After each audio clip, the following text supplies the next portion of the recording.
This is Christy Sullivan from the Institute for In Vitro Sciences.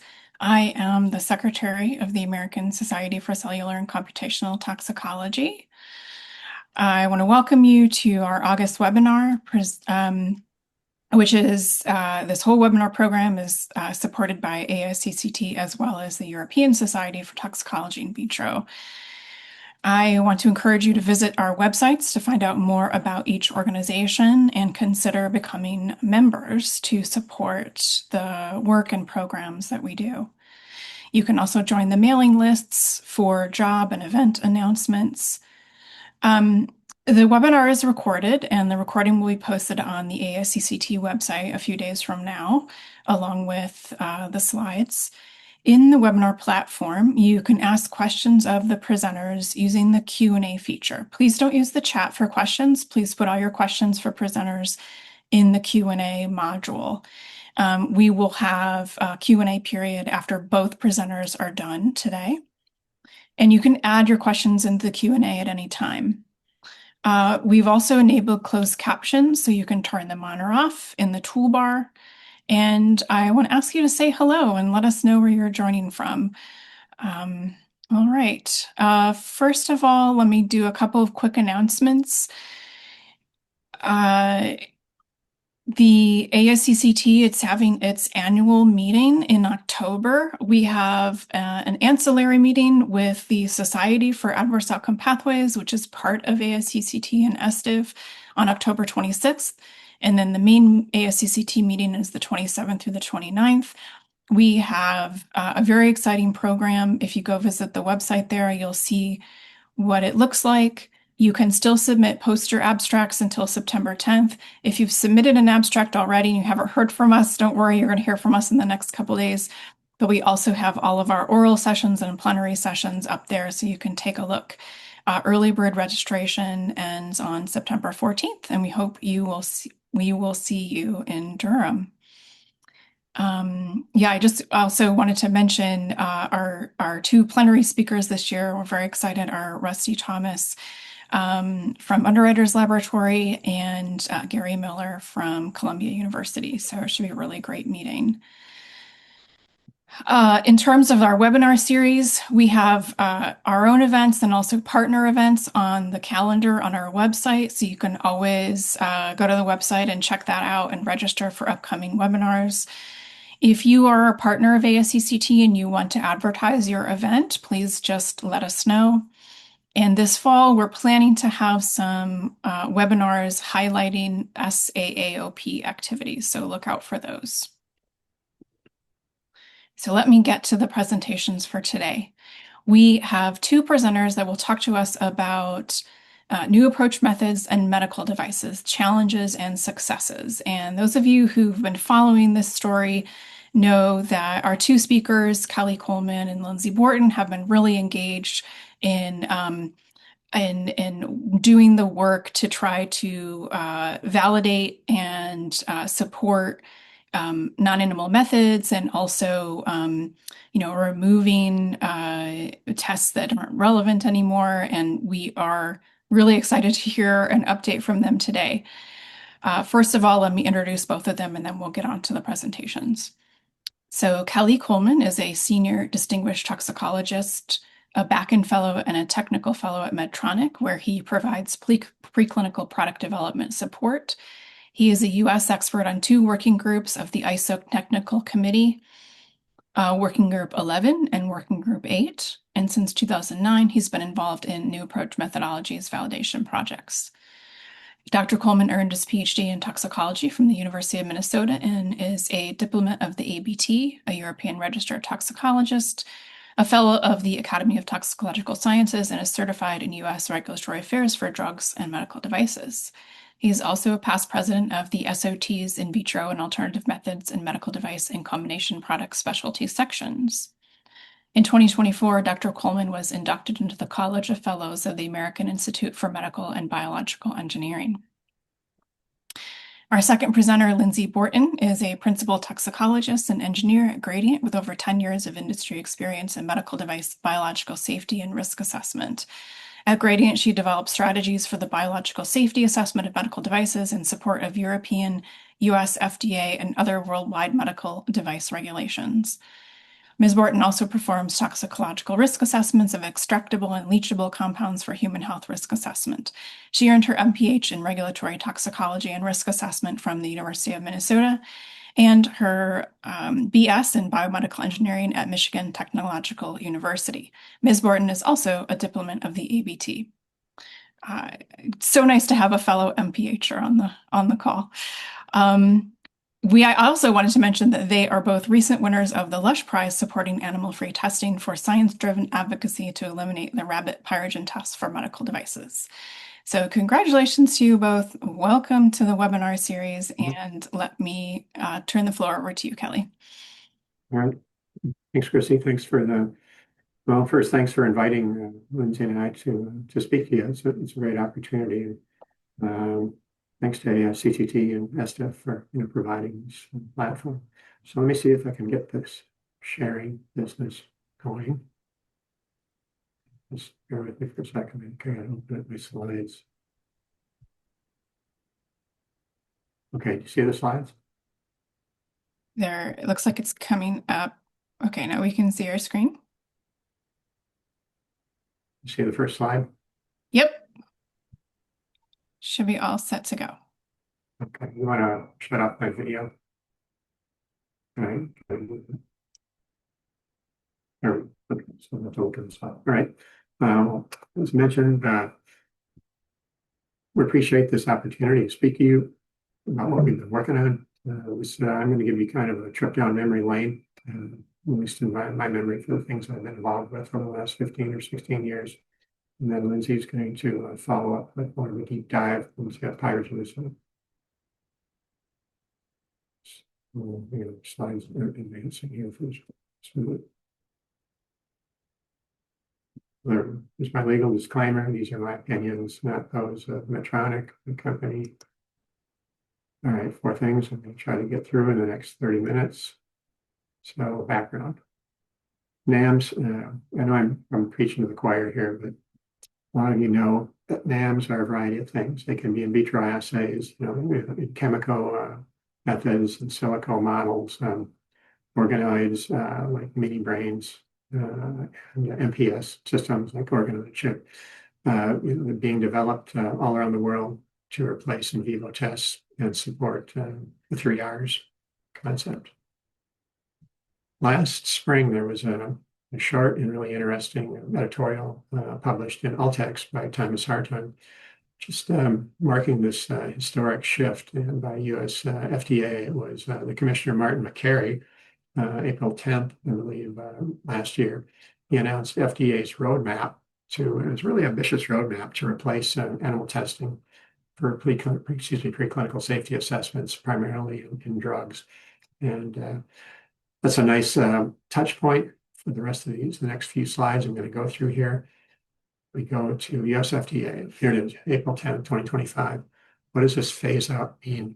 And 3 major things that they highlighted. They want to encourage the use of NAMs, including AI models, in vitro assays, and the MPS systems, and other types of human cell or tissue assays, and work on the 3 Rs, reduction and replacement, wherever they can, reduce the requirements for animal testing, again, primarily in drugs, and also really encouraging FDA to work with NIH and NICVAM and other federal agencies to promote the validation and acceptance of NAMs.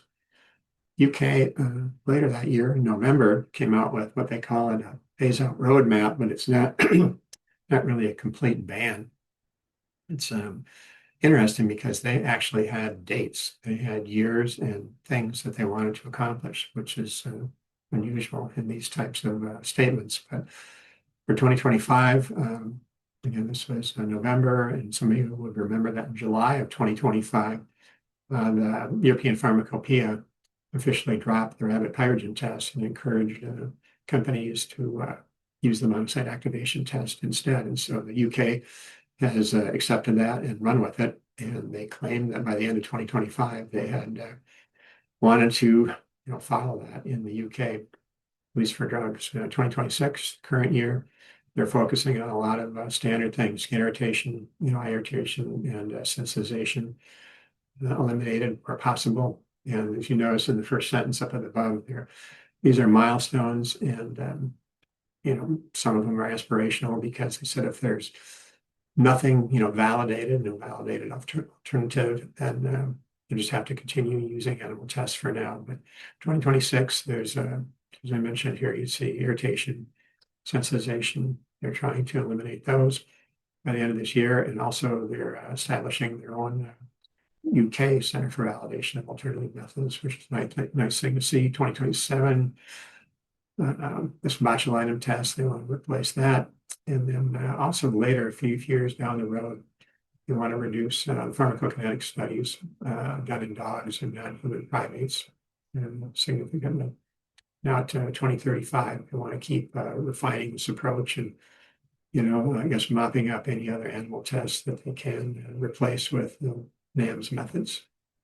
Which brings us to June 1st. This year, the European Commission were prompted by a big petition drive. I think it was over 1 million signatures that forced them to do something as far as the phase out. So they studied that for about a year, and they came up with this plan. And so it's not immediate, but it's a gradual process, and they've got a lot of different domains that they're talking about, including medical devices, which is good for me. And they're addressing full replacement of skin sensitization, which is a good thing because we're currently working on an ISO validation in vitro sensitization assays that I'll talk about in a minute.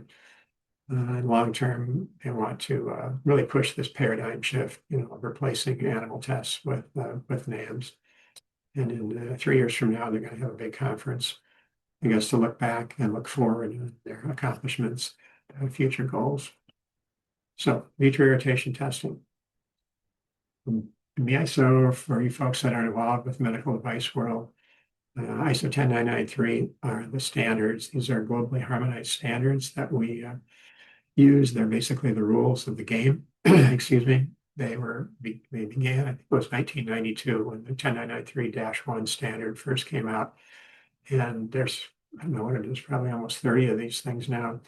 The tox tests that we're interested in are on the right side, and these aren't that unusual, compared to drug testing or food testing or industrial chemical testing. There's a few things that we don't do, like phototox, but or corrosion tests either. But for medical devices, the first three are all required. The ones in blue are the next three: acute systemic, subchronic, genotox. We run those too. Pyrogenicity, we're going to talk about that a little bit today. And the last three, chronic and reprotox and carcinogenicity. We have to consider those and address them somehow, but they're just rarely run. I don't think most CROs, medical device CROs, even offer those. They would probably outsource them to one of the big pharma companies. So spurred an idea that I stole this idea, I guess, from US EPA, because they have this thing called the acute six-pack for testing pesticides for pesticide registration. And so for medical devices, let's borrow that idea and focus on some routine in vivo tests, and then how could they be replaced with in vitro NAMS methods. And on the left, you see the current animal tests, and on the right, in vitro methods. And I'm going to talk about irritation, sensitization, and I'm not going to go over acute systemic thrombogenicity. One of my good friends at Medtronic, Mike Wolf, has developed some really innovative methods to replace the canine thrombogenicity test, and also using human blood for hemolysis testing. We're not going to deal with those, but Lindsey will talk more about the MAT later. So let's keep going. I think it's always nice to have a timeline, look back in time. I first personally started working on this in 2009, and I was aware of the European cosmetics testing ban. I thought, well, why can't we do something similar, for the medical device industry? So I went to my first ISO meeting. It was in Berlin at the DIN building in May, I think it was, of 2010. It was pretty hot there. And I went to the working group 8 meeting.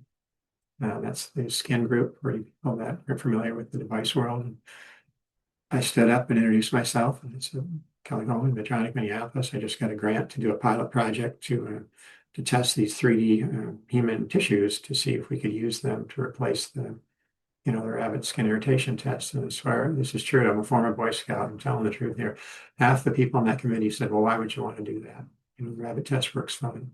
Thankfully, the convener, Lindsey of Borton Group 8, said this is a good idea. And the right fellow, Manfred Leach, was sitting next to me, and he said, "Definitely, I'll help you with this. We should do this." So we did a pilot project. It worked out well. That led to a really big round robin study I'll tell you about, and then some follow-up work. In 2021, the new 1093-23 standard was published by ISO, and it was recognized this summer. I think it was July of 2021. It was published in the official journal of the European Union. And then last May, there was an amendment published in 23, the -23 standard I'll talk about. So round robin study, it lasted for 4 years. It was this task force, Working Group 8, that Wim de Young, the convener, and I were, I guess, volunteered by the rest of the people on that committee to do this. So we were the co-chairs of that. And we had 24 labs around the world. Hard to believe, 2,000 blinded samples. We used 2 tissues, the epidermal tissues and the skinethic tissues. And the results were published in a special issue of Toxicology in Vitro. There's six or seven papers, and they're all open access if you'd like to read them. And here's one of the follow-up studies. It's from 2020, again, Wim de Young and others. We were looking at trying to determine if the 3D tissue models produced comparable results to the in vivo rapid intercutaneous test. We thought that they did based on the data that we had, and the time to talk about other studies that we did to prove that. But that was in this paper. And then we had a lot of dual data, which was RHE tissue testing and then rapid intercutaneous testing on the same devices. They don't look at little devices, and very high concordance between men and mice. We had in the round robin study, I mentioned this earlier, we had some trouble with one of our polymers in silicone adhesive and this ethanoic acid. And sometimes it gave mixed results depending on how mature, I guess, the polymers were. And we talked about that in this paper also. Another one, this was Christian television in 2022 in the follow-up study. We really looked at mild irritants. These are GHS category 3 irritants, because there's been a question by FDA and others about whether these tissues can identify mild irritants. We're able to show work that he did a little bit, Sebastian Hartman did it and stats. That definitely these tissues can identify mild irritants and marketing devices. And this protocol that we use is very sensitive. Oh, yeah. What changed when the new Part 23 standard was published? Clause 1 include vitro testing, and Clause 4 it said the vitro irritation tests shall be performed for animal testing, and patch tests are considered. That was a major word to get the shall in there. And then in 2025, as I mentioned, the standard was amended. The amendment was very simple. It was the addition of Korea's Skin tissues and Japan's lab site tissues. And they ran really nice follow-up studies, basically like miniature validation studies, with very high statistical significance and accuracy. And so now there's 4 different tissues that are available to use in this. What else can I tell you? This was a little AI research project we did last October. We spent 40 hours on this. And I wanted to find out, well, because it had been about 5 years since the Part 23 standard, and then that 3-23 had been published, and to see what's going on around the world. It's the acceptance rate for this. And I learned that there's 193 member states of the United Nations that hadn't done it. And it was able to determine that 191 of those, so 99% of them, either directly or indirectly recognize the standard, so in vitro data. And by directly, I mean there are countries in Europe, for example, and Europe, all European Union recognizes it. So there's 38 countries in the banking union. And so by default, they just accept what notified bodies accept. Indirectly, and well, in Japan, the countries do, but they're members of Western TC-194, so they'll recognize it. But indirectly is for companies or just countries in Central America or South America or Africa, for example. small and large companies that don't have, the money to have, a big organization like FDA or their own applied models. So what they do is they defer to, forgot the name of it, but they call them, I guess, major geographies. So it'd be the US, Japan, Brazil, the EU. So if you had a medical device that had a CE mark, for example, these countries would say, all right, fine, we recognize this and accept it for marketing, in our country, whatever testing was done, vitro irritation testing, for example, for a CE mark, that's fine with them. So that's what indirect means. So at any rate, 95% of the human race lives in those countries, and recognition by US FDA and Canada is still pending. Everything will be held us. So vitro sensitization testing. This is another one. Years ago, we ran through a pilot project on this. Things kind of slowed down because of the in vitro irritation work. This came back to life. And there was a new version of in 2021, a new version of the Part 10 standard. And this is kind of inside baseball stuff I'm telling you here, but the old Part 10 standard included irritation and sensitization, and the new one just has sensitization because Part 23 includes everything about irritation. So this particular standard's been out for 4 or 5 years now, and it says should do a stepwise approach addressing sensitization issues of medical devices. Literature reviews, kind of Booker's characterization, risk assessment. And see, I highlighted C down here. It says a vitro test shall be considered in preference over in vivo tests if they're scientifically validated and, are available. So they're not scientifically validated yet for medical devices, but they might be available if they're validated. So that's why we started working on this other project. So the vitro sensitization validation. This document came out in July of 2023. It's a really long title. I'm not going to read. ISO technical specification 11796. Basically, it's a cookbook on how to run in vitro sensitization validation study. The study is going to address the AOP that many of you are familiar with, the adverse outcome pathway that OECD published about 10 years ago, and use OECD test guideline 442 methods. And it's this 2 out of 3 approach where you need to pass 2 out of 3 of these things to prove that whatever you're testing is not desensitizing. So selected assets. And this is a task force, again, a different task force of ISO technical 194 working group 8. And this is the in vitro sensitization task force. So we're starting with these genomic assays. 3 of them. Ireland was the first one, Sweden. This is, I'm going to go through all these, but this is key event 3. And we're going to get to these others in census and the sense A. They cover the key events 2, 1, and 2, because we need assays for all 3 of them. So what can we say about these? Based on they've already done some preliminary studies. There are varieties of preliminary studies and produced really strong statistics here. You can see these numbers are and these are compared to human data, actually not compared to human data.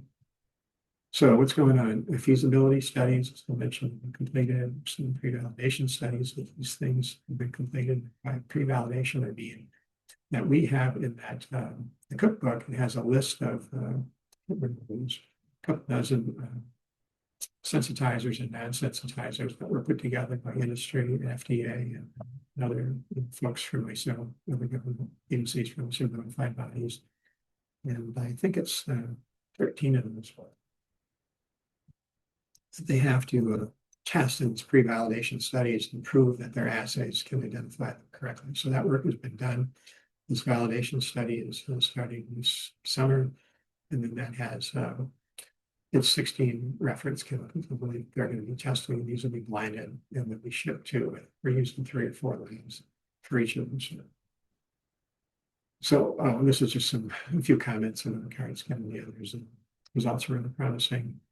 There are some issues, for example, with episense A, the high concentrations with weak sensitizers produce some issues. And what else? We're still waiting for the census assay from France. It's in the process of being reviewed. by OECD for inclusion in a 442 guideline.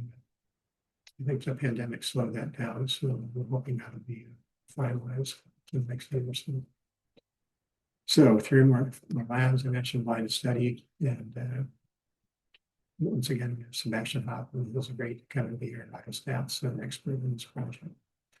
So phase 1, as I mentioned, is GARD. Phase 2, was Sensei, and then last one, either DIPRA, which is one of the other 442 assays, or the census assay, depending on if it's available. Which brings me to pyrogenicity testing that we're doing here at Toledo. Okay, this is a project, Lindsey will tell you a lot more about this, but it was 1093-11 in systemic toxicity. It was 20 years ago this month when the new edition of that came out. I can't remember if it was the second or third edition, but it had this thing called NXG. And originally, I believe it was called NXF, and we changed the name to NXG. But that was, it concerned something that they called material mediated pyrogens. And they said medical device companies must look for these material mediated pyrogens. And so 20 years this has been going on. And here's a kind of a condensed list of these things that were called material mediated pyrogens in this Annex G. There were, human cytokines, prostaglandins, neurotransmitters, these research inducers, controlled drugs, a couple of oxidative phosphorylation, various other things. And this project had started, Lindsey was getting her MPH degree at the University of Minnesota, and I was on her committee, and she wanted to do a medical device project. And eventually we decided to focus on pyrogens. I remember I asked her, what do you know about pyrogens? And she said nothing. And I said, good, me neither. So let's work on this. So I helped her with it. And that led to our first paper in 2018 that she'll tell you about. But the thing about these that struck us as really unusual is we couldn't understand why, human cytokines, prostaglandins, LSD or cocaine and many of these other things, why on earth these would be in medical devices. And and this was our paper, the second paper that we published last July. This is the one that won the Lush Prize, and she'll tell you more about it. But basically, we concluded that most of these chemicals here, these mysterious material mediated pyrogens, MMPs, most of them are not even in medical device extracts. I think there was only 2 of them that were found in any medical device extracts. And Lindsey will explain more about that. And the 2 that were found weren't even pyrogens anyway. These things, some are pyrogens and many of them aren't. And we just concluded that this whole thing is a hoax. Frankly, it just doesn't make any sense that we're looking for things that aren't in medical devices. And a lot of them aren't even pyrogens. So what are our recommendations? Use the MAT instead of the rabbit pyrogen test. Update the standard. Excuse me, the 1093-17 standard. Use the tox risk assessment process to look for these things called couplers of oxidative phosphorylation or thermogens that Lindsey will tell you about. And also this term is just, it's a nuisance, I think, calling things material mediated pyrogens. It's a made up term about things that don't exist. And we think that should be just dropped from everything and replaced with either biological pyrogens and chemical pyrogens. So use the MAT if you're looking for pyrogens, and then use Part 17 tox risk assessment process along with chemical characterization to look for these other things, these chemical thermogens. Here's just a quick comparison of the rabbit pyrogen test and the monocyte activation test. I think the most important thing is it's MAT delivers really quantifiable results. They're not subjective, they're objective. And also it's got a much lower detection limit than the rabbit test, and obviously doesn't uses human blood cells, not animals. Which brings us to MAT verification. And there's a lot of, if you look at some FDA pyrogen documents and even ISO language in the -11 standard and some others, they keep talking about, they'll mention, well, there are other types of pyrogen tests such as the MAT, but these have not been validated for medical devices, and they keep mentioning this validation word. And I think it's the problem of semantics, because you don't need to, the MAT has been around for 30 years. This assay has been validated repeatedly. So there's no reason to run a global validation study on an assay that's already been validated. As I mentioned earlier, the European Pharmacopoeia has last July, they dropped the rapid pyrogen test and encouraged people to use the MAT.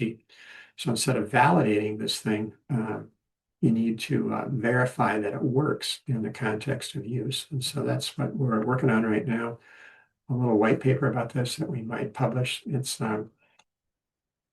how do you verify these things? And there are CROs in the world, that do run the MAT all the time now, and this is what they do. They call it method verification or product verification, and it's nothing new, but it's not a validation study.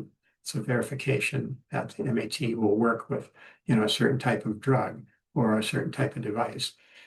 Is it solid? Is it a gel or something, for example? And so we hope to finish that up this year and get that published to try to clear the air as far as its validation versus verification issue. And also, this is from a document that FDA and others like to cite, USB 1226, but essentially says what I just told you, that labs are individually going to verify that the MAT will work with whatever products they're going to test. So the NAM summary, what do we know from all this? Acceptance of NAMs continues to grow around the world. Major geographies support them. It's getting hard to find countries that aren't interested in these things. As I mentioned, in vitro irritation testing is now accepted by almost everybody. Sensitization study, in vitro sensitization study is ongoing. And our rapid pyrogen test has been dropped from 2 ISO standards.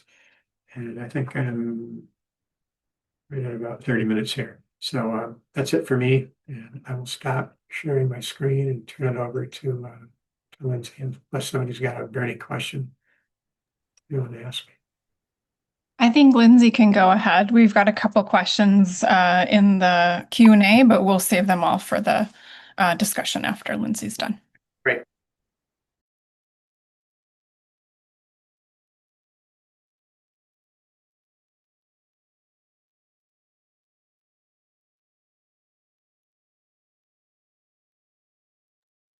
Can't hear you, Lindsey. All right. Are you guys able to see a screen, a blue screen? Yeah, we can see our slides. Perfect. All right. Great. All right. Well, thank you, Kelly. And hello, my name is Lindsey Borton. I'm going to take a deeper dive into this material-mediated pyrogenicity topic. And I just want to quickly thank our host today for allowing Kelly and I to present. And then I'd also like to thank Kelly Coleman. Of course, he's a contributor to all of this information that I'm about to present with you. So here is our conflict of interest statement. Here's the agenda. I'll spend about 20 minutes here going through this, and then we'll have some time for Q&A at the end.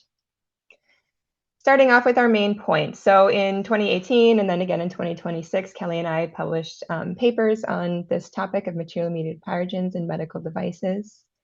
And this slide summarizes what we found. In a very high level, we found that the rapid pyrogen test is woefully inadequate for detecting these so-called material-mediated pyrogens, and we need to replace it. Material-mediated pyrogens are actually biological pyrogens, and I'll talk more about those later, but they're substances that retain their biological properties and can interact with the human body to produce a fever, or they are chemical thermogens, so they are chemical substances that create a localized heat response. Now, accurately identifying what you are looking for when you are doing a pyrogenicity risk assessment is really important for supporting your device's safety. So our data suggests that biological pyrogens need to be controlled through the manufacturing process or a routine test like the monocyte activation test that Kelly just talked about. Chemical thermogens we found are extremely rare. They don't actually pose a risk to patients. So these are not substances that we need to be highly concerned about, although you could always use chemical characterization and risk assessment to identify and quantify them if necessary. I'm going to launch into some background. Again, 10993 is the series of standards that we use in medical device safety assessment. It is Annex G of 10993, Part 11, that requires us to do this rapid pyrogen test for nearly all invasive devices. Interesting enough, there's no definition of material-mediated pyrogens. That's why Kelly and I are proposing this breakdown of what a material-mediated pyrogen is, a biological pyrogen or a chemical thermogen. And right now, particularly in the US, it's the rabbit pyrogen test is considered the gold standard for the detection of these substances. But there's progress, there's good news. 10993 part 1 was recently updated, and in the material-mediated pyrogenicity section, it provided options for a rationale, and that rationale would focus on the device's composition and processing age and manufacturing contaminants in lieu of a rabbit pyrogen test. So I hope this presentation contains information that would be helpful to you as you're conducting these pyrogen risk assessments. Before I go into our data, I just want to talk about different ways that the body produces heat. So one way the body can produce heat or a fever is through uncoupling of oxidative phosphorylation. So Kelly talked about this, and this is the nitty gritty. Essentially, these chemical thermogenic substances enter the body, and they interact with the mitochondrial electron transport chain. They prevent the conversion of ADP into ATP. Instead of ATP production, the energy is released as heat.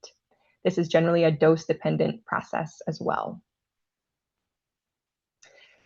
We contrast that with pyrogen production or fever production through pyrogens.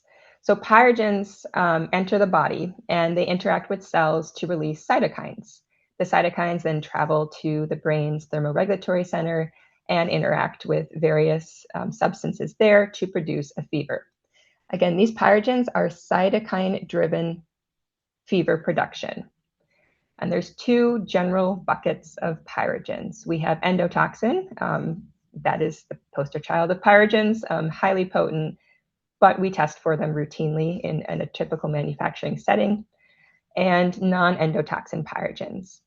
Non-endotoxin pyrogens can either be endogenous substances like cytokines, so substances that interact in the fever pathway in a human, or exogenous substances. So these are things like gram-positive bacteria, viruses that originate outside the human body but may interact with the human body's cytokine signaling pathway. And these substances retain that biological activity.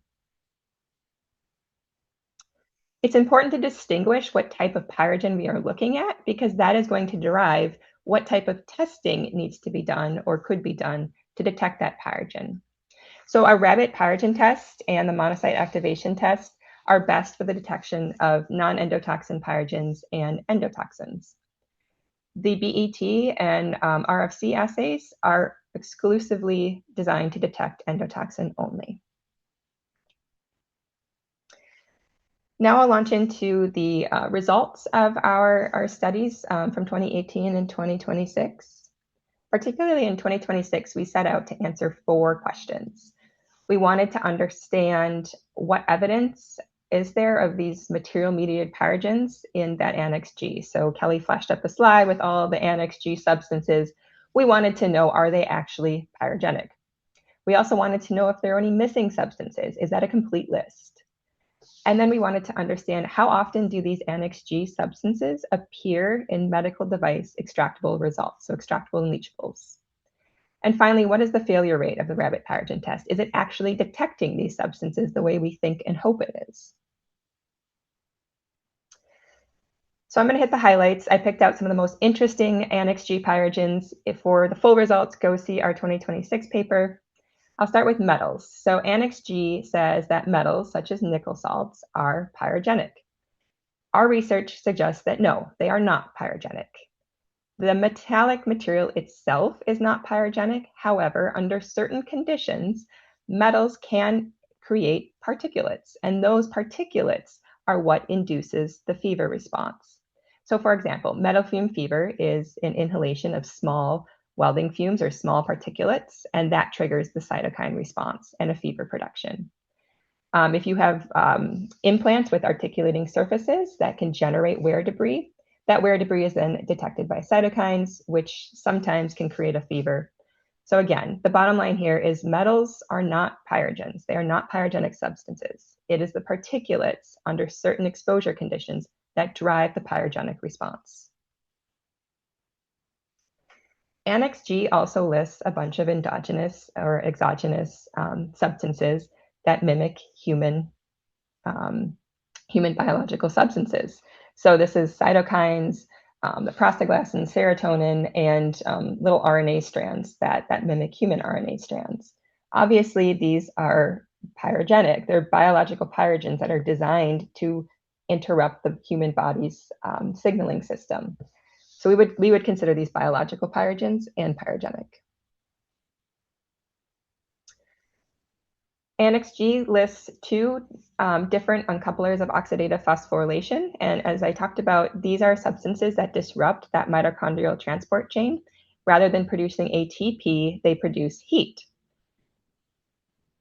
As we looked more into uncouplers of oxidative phosphorylation, we ended up finding a bunch more. Our paper lists 42 additional uncouplers. Since publication, people have found some others and raised awareness of some others, mostly in research contexts.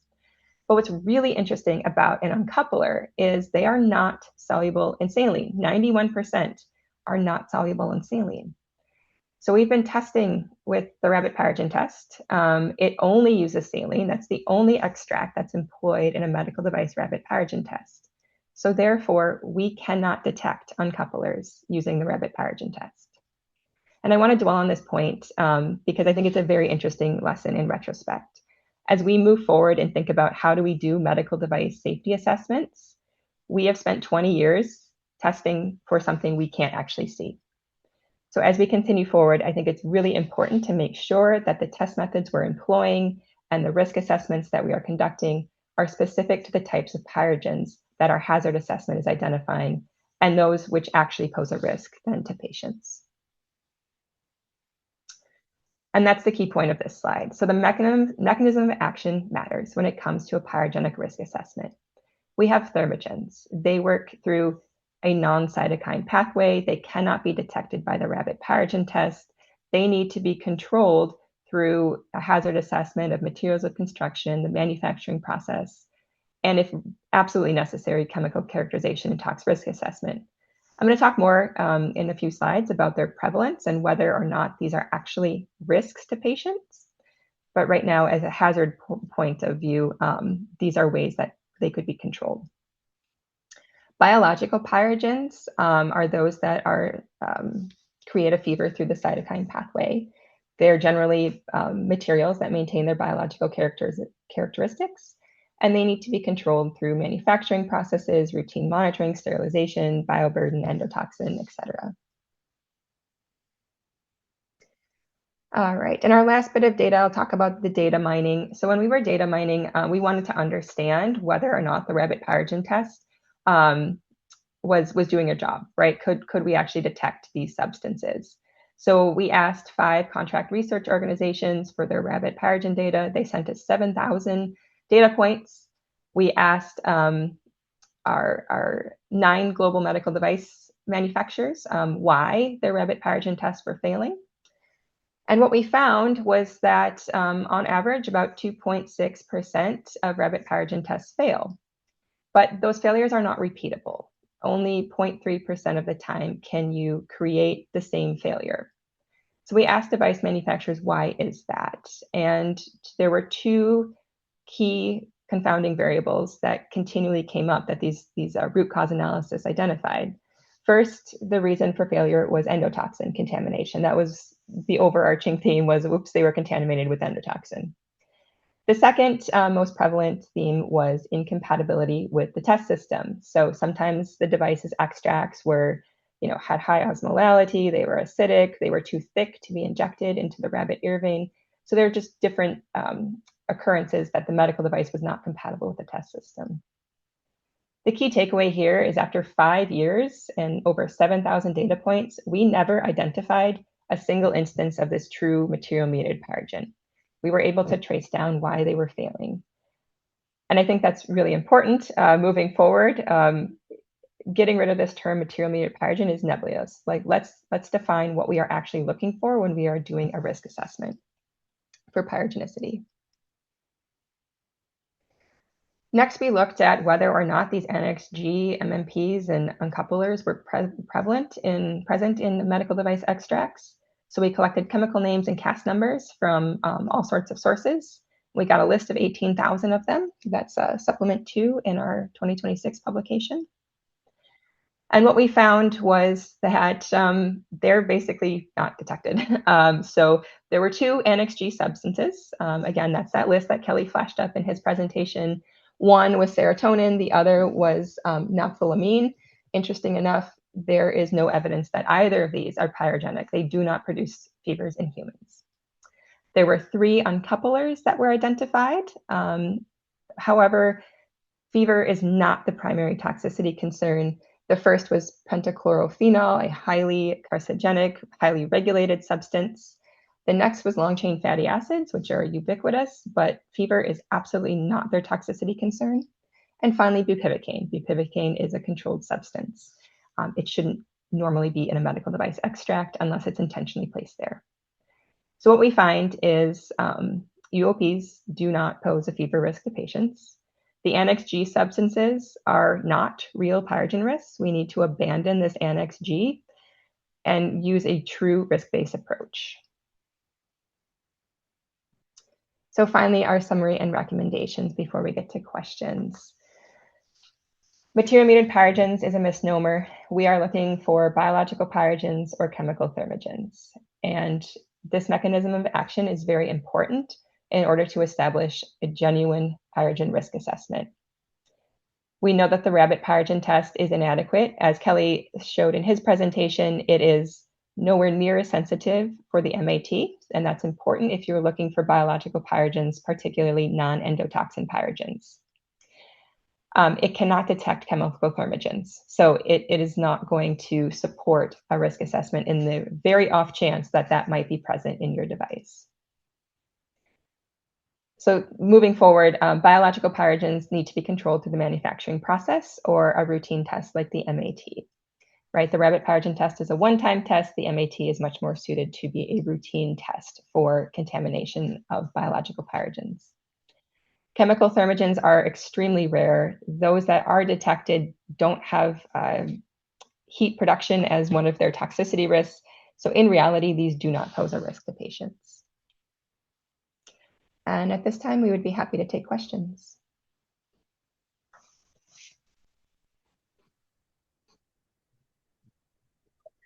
Great. Thank you, Lindsey. That was a really clear, really excellent presentation. Thanks, Kelly, for your presentation as well. I think could we maybe go ahead and turn on your cameras and we'll have the Q&A session. So we've got a couple of questions in already. If you could please put your questions in the Q&A, we will ask them for both our speakers. The first one is for Kelly, and they were looking for information about the acceptance of in vitro irritation testing by China. Do you have any information on that? I know there's a Chinese version that was published, Part 23. And as far as I know from our friends at it's the big lab in Jinan, it's the National Medical Products Administration lab that I've been to only once. And it's and they went down to they invited me to come back and see the new giant one. It's like 500,000 square feet. Anyway, that particular lab is of interest because that's where the Chinese members of ISO TC194 reside at that lab and the people I have interaction with. And they told me that China, they couldn't recognize or couldn't accept in vitro irritation testing until the Chinese version of Part 23 was published. And I think it was either December of 2024 or 2025. I can check into that if you want me to, but so that's published. And as far as I know, they are accepting it. And I can follow up with that if you'd like me to. Okay. Thank you. The next question is for Lindsey. Would I assume extractables and leachables is the E and L and available data identify chemical thermogens?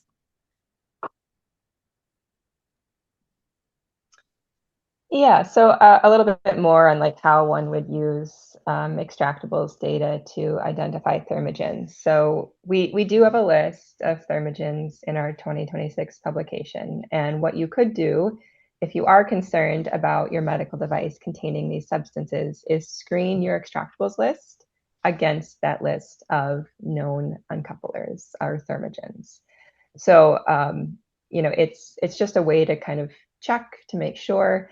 And again, when you look at that list, you'll find that most of these thermogens are like research chemicals or highly controlled, regulated, banned substances, highly unlikely to be in a medical device. And our screening of extractables helped prove that out, that these are not found. And when they are found, for example, long chain fatty acids, are technically thermogens. However, they're ubiquitous in polymers, and we know that they are safe in very high levels.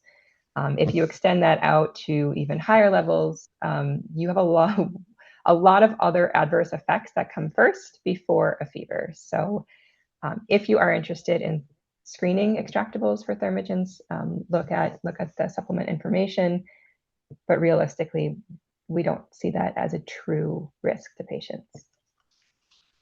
Okay, thank you.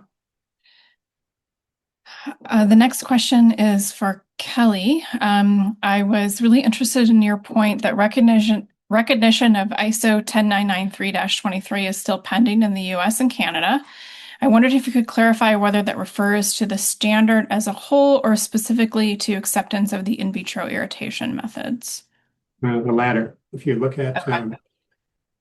what is it? FDA's Recognized Consensus Standards website. Put it in Google, it'll pop up, and you can find Part 23, and it says that they recognize the in vivo rabbit test portion because that's included in Part 23 standard. However, at this time, they still don't recognize in vitro irritation testing. However, we've had ongoing talks with them in one way or another. Hopefully, convince them. We might have to do some follow-up work, but I think the train has left the station. Get them on the train at the next stop. One way or another. Health Canada is a different story. They used to be members of ISO TC 194 for many years, but they quit before the pandemic, and you haven't heard from them since. And you can look at they have a website similar. What standards do they recognize? And I don't think they list Part 23 at all. I haven't looked at that lately, so they're still living in the past, fortunately. But oftentimes, this is true not only for irritation, but many things. They wait and see what FDA does.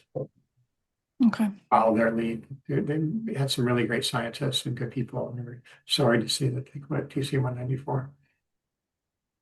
Okay. Thanks, Kelly. Sure.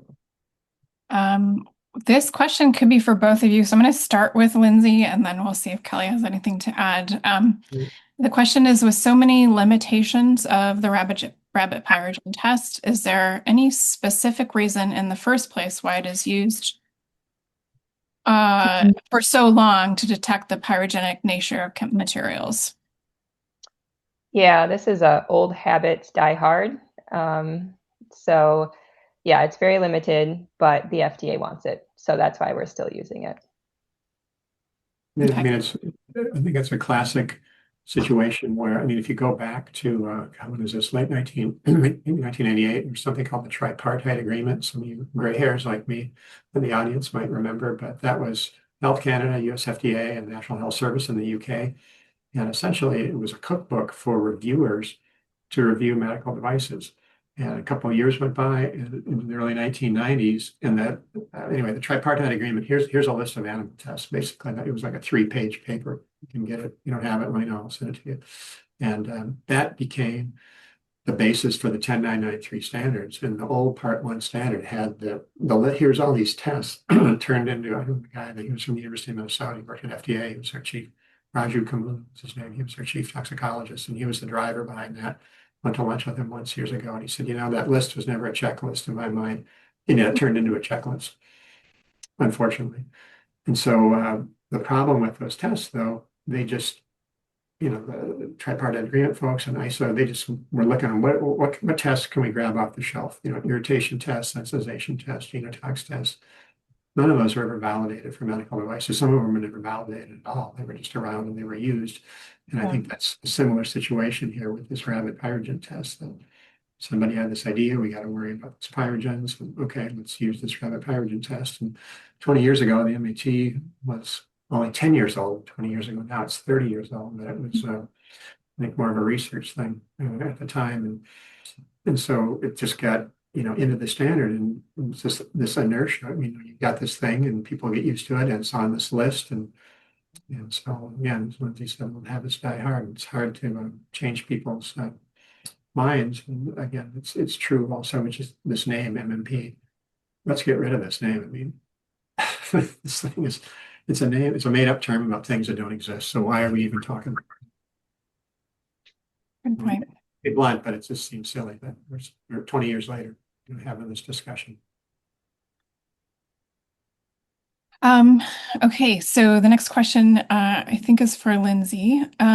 Could you please clarify why particulates, e.g. wear debris, are considered separately from the metallic material of construction, given that they originate from the device material itself? And then I have a second question. Is there sufficient evidence to conclude that nanoparticles do not pose a pyrogenic risk, considering their effects on fever responses are not yet fully understood? Yeah, so I'll start with the first part, the wear debris. So the driver of a fever response, if you had a fever response, right, the driver of the inflammation response is the particulates themselves, not necessarily the composition of those particulates. And wear debris needs to be evaluated with other tests, right? Whether when you have articulating joints in a medical device, there are a series of other tests that need to be conducted to ensure that wear debris is not produced. So I think when we're looking at pyrogenic potential of wear debris, it's not the material. It is the presence of particulates. A rabbit pyrogen test is not going to give you information on wear debris pyrogenicity, and MAT test will not give you information. So that is a very specific set of risks that need to be addressed. The second part of the question about nanoparticles, I couldn't put that in the presentation, but there is more information in our papers. So nanoparticles, one of the interesting things we found in the research is it's really, really hard to get endotoxin off your nanoparticles. And Kelly can speak more to this as well. But nanoparticles, from what we could tell, when they failed the pyrogen testing, it was due to endotoxin. I don't know, Kelly, if you have more to add. Yeah, that's the classic situation that if you have nanoparticles, if they're buckyballs or carbon nanotubes or whatever they are, it's like highly likely they're contaminated with endotoxin. You can buy these endotoxin-free, nanoparticles, and they run them through some arduous baking process, I guess, to get them off. But in general, that's the red herring. If you're dealing with nanoparticles, they most likely have endotoxin on them. And that would be picked up if you're running the LAL test on devices. If your device was shedding nanoparticles, the LAL test would probably detect the the endotoxin that's on them. It's a problem. It's like silicone in analytical labs. It's everywhere. Yeah. Literally. Okay, the next question is for Kelly. Could you please share more information on the concerns of Sense A to be adapted for medical device extracts? You did mention that the high concentration tested in the assay is one of the concerns, but can this be adjusted as the skin irritation test was also modified from OECD 439? Although the census looks at multiple genes covering various key endpoints, the test system is keratinocytes, which is for key event 2, similar as GARD is for key event 3. I think there was some talk about serial dilution, from what I recall. I didn't know there was going to be a test this morning. I would have studied for this. But no, that's what I remember about that. And I forgot to say there's EpiSense A. There's two of them. There's the cow version from Japan, and then Christian Television, who's the convener. I forgot to give him a shout out. The convener of Working Group 8. He and some of his friends in France came up with something they call Epi2Sense A, where they're essentially running the cow protocol. It's the I can't remember if that's 442 C or D or E. But anyway, they're using epidermal tissues instead of the lab site tissues. That's the only difference between those two. I think he was able to deal with that issue, and it was just a few months ago. It was at the SOT meeting. We heard that Ep2 Sense A has now been incorporated into Yeah. whatever it is. Is it I'm forgetting which one it was. Is it 442? Let's see, I've got a cheat sheet here on those. I can't remember, but I can't remember which one it yeah, is. it was published, and then it's in the 442. Yeah, the test CT. guidelines have been published, so it's out now. Yeah. Yeah. And I suggest you take a look at that, and if you want to know more, get a hold of Christian. I can give you his email address. He'd be happy to tell you about it. He's really proud of that. Great. Thank you. Um, okay, this is a pyrogen question, so we'll start with you, Lindsay. For a new product like an implant that resides in the patient, do we perform MMP through MAT during the design phase, or is the recommendation to perform risk and analyze if any testing is required? Yeah, so my recommendation is to first stop, review your materials of construction, review your contact chemicals. If needed, you can review Annex G. Are any of those substances present? Probably not. So we know that that's a good. You can review again if you want. You can go back to the uncouplers, the thermogens, and look for those. Those probably are not present on your device. And then finally, look for biological pyrogens, right? So these are contaminants typically in the manufacturing process. Do you have good endotoxin controls? Do you have good bioburden controls?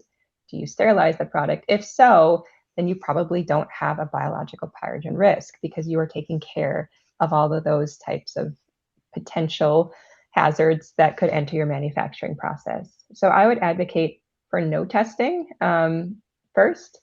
Do your risk assessment, identify possible risks, and then design your testing plan accordingly. Okay, that's clear. Thank you.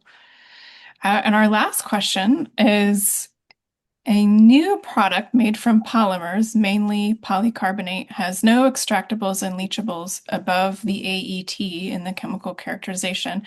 Does it make sense to test the extract for in vitro irritation, or is the sensitivity too low?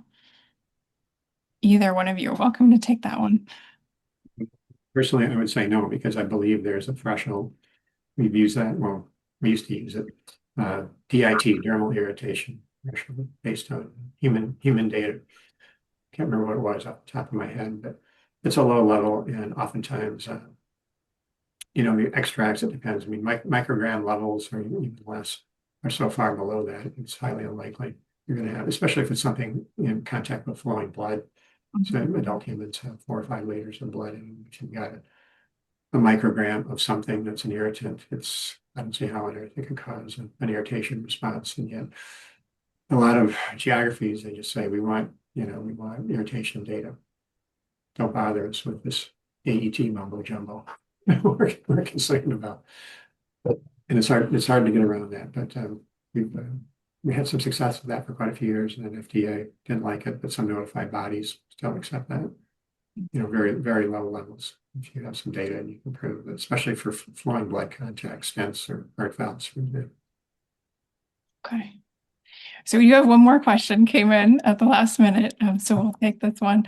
And it's for you as well, Kelly. I think given that the in vitro irritation methods are already incorporated into ISO 1099323, what is still needed for FDA to fully recognize these provisions?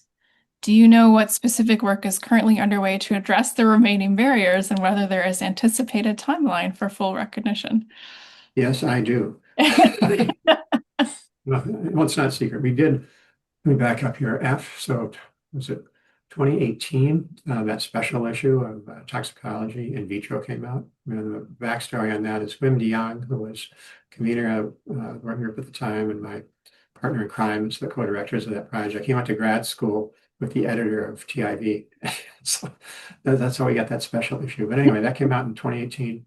And that year, opposed me and various other folks, Lena Canderoba and women others, we put together about a 50-page submission to FDA of this MDDT program, Medical Device Development Tools Program. And that just never really went anywhere. And that's been sitting dormant for quite a while. So 90 days ago, 100 days ago, we submitted an updated like baby version of that just to get back into the system because they claim, no, we're under new management now. And send this in. And we got a letter back from them. I think they had 90 days to respond, and we got the letter on the 89th day from them. And it was 3 or 4, I can't remember, 5-page letter. And it was going down a list of some of their complaints about why they don't think, the RG tissues are, I'll put it this way, I think they almost agree that they are comparable to topical application, I actually call that primary irritation, but they're still skeptical that they're comparable to intracutaneous. And they also are skeptical about whether they're able to detect mild irritants. So we might end up doing some follow-up studies on that. Lindsey and I and others are working on more data mining for irritation data, and especially mild irritants. And we've got CROs and my company, Medtronic, has a vitro lab. And so we might end up doing some follow-up work to at least address the mild irritant part of that. And so we're not giving up, and we're going to try to work with this system and methodically address these issues, and we'll see where it goes. And as far as timelines, the sooner the better, but I don't know what to say, maybe a year, maybe more, but we haven't given up. And we started this in 2009. I'm not quitting now. And it's the same with all these other people. It's not just me. I have to give a shout out to all those folks. I mean, on our papers, a lot of their names appeared, but there are many other people, working in labs around the world on this for years. And they're the unsung heroes. And the same thing, I think, with our Pyrogen project, right, Lindsey? We had all these med device companies and CROs, and we were, I was, and she certainly was shocked. We're calling them up or emailing them saying, by the way, we're working on this kind of nutty project with Pyrogens. Would you be willing to give us 5 years of Pyrogen data, and all in your chemical extraction library? And they said, every one of them said, yeah, when do you want it?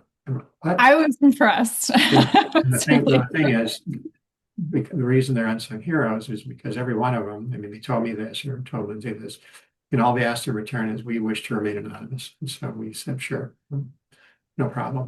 I'll admit Medtronic submitted some data, so no problem. But still, that was, among these different folks around the world that are like-minded and just happy to help. And, after our paper came out, whenever that was, even at the most recent SOT meeting, people are coming up to us going, God, why didn't you call us? We would have given you our date. Sorry, we had so much, we didn't think we needed it anymore. So, the NAM situation, it's the tidal wave is sweeping the world. A lot of people are surfing on that wave, and we're certainly grateful for their help. And many of them just didn't want to, to be recognized. So we're recognizing them now. Thank you very much. Yeah, thank you. Well, it's good to hear that you're continuing that work on the irritation, and I think we'll get there in the end eventually. But it doesn't just happen, right? It takes, as you say, all of this effort to kind of provide the evidence and organize it. Yeah.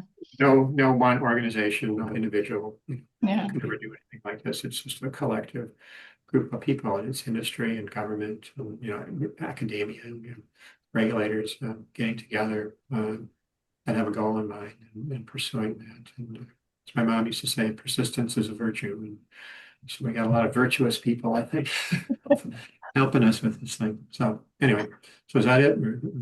That's it. We answered all the questions. I really appreciate both of you for taking the time to present to us and for answering questions.